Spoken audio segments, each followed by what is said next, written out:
Allez, c'est parti maintenant pour la correction. Donc, correction d'abord de votre écriture. Donc, tu vas prendre ton cahier, tu vas le tourner vers l'écran d'ordinateur, ou vers la tablette, ou vers le téléphone, ou vers l'écran de la télévision, puisque on peut regarder également YouTube et sur la télévision, et me montrer ton cahier pour que je puisse vérifier. Non, c'est une blague, bah, tu sais bien, oui, je peux pas voir. Donc ça, je peux pas corriger, mais par contre, je te fais confiance. J'espère que tu t'es vraiment appliqué pour écrire ces différents sons 1. En même temps, je te fais confiance parce que pour écrire le son 1, le I, tu sais l'écrire, le N, tu sais l'écrire, le M, tu sais l'écrire, le A, tu sais l'écrire, le E, tu sais l'écrire, et tu sais parfaitement les accrocher ensemble. Donc j'espère vraiment que tu t'es bien appliqué.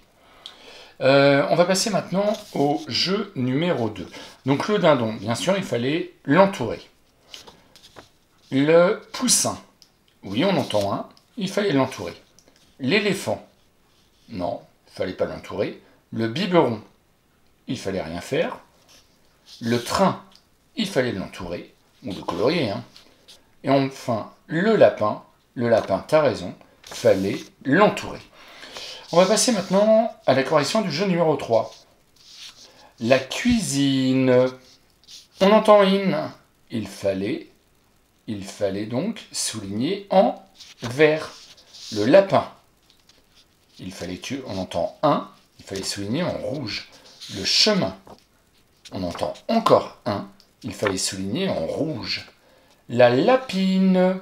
Ah, on entend in. Il fallait souligner en vert. La farine, on entend in, il fallait souligner en vert. Le ravin, alors tu sais ce que c'est un ravin? Un ravin, c'est par exemple, on va rouler sur une route en montagne, et sur le côté, quand il y a le vide, l'endroit où on peut tomber, on va appeler ça le ravin. Donc le ravin, bien sûr, on entend le son 1, il fallait que tu soulignes en rouge. Là, c'est le vinaigre. On entend in. Tu vois, il y a un piège, hein. On ne voit pas INE. Mais on ne dit pas vinaigre, on dit vinaigre. Il fallait bien sûr souligner en vert, puisqu'on entend vinaigre.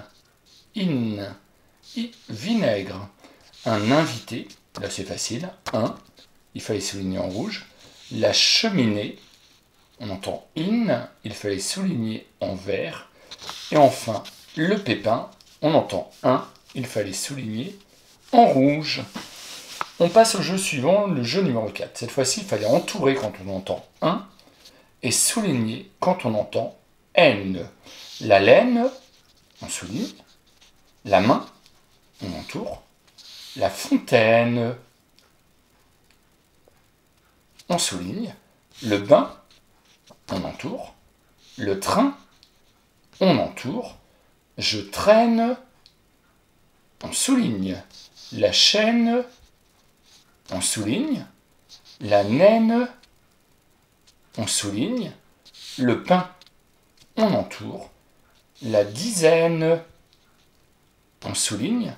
La douzaine, on souligne également. Et enfin, le dernier jeu que vous alliez à faire en français pour aujourd'hui, c'était d'entourer quand vous entendez un EIN et de souligner quand vous entendez NEIN.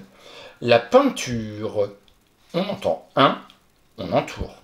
La peine, on souligne. Les reins, on entoure. J'ai plein de jouets. Ah, plein, on entoure. Ma grand-mère teint ses cheveux. On entoure. Tu sais ce que ça veut dire, teindre ses cheveux?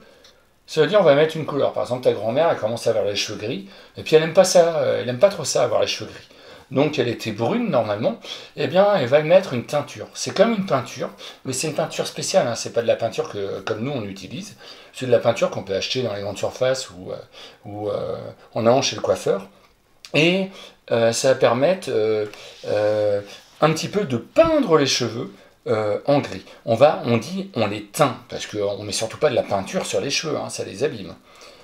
Et enfin, la gourde est pleine. T'as raison, on entend N, il faut donc souligner. Voilà, donc c'est fini pour le français aujourd'hui. Tu peux soit faire une pause avant de passer en mathématiques, soit, si tu es en pleine forme, on peut passer maintenant directement aux mathématiques ensemble.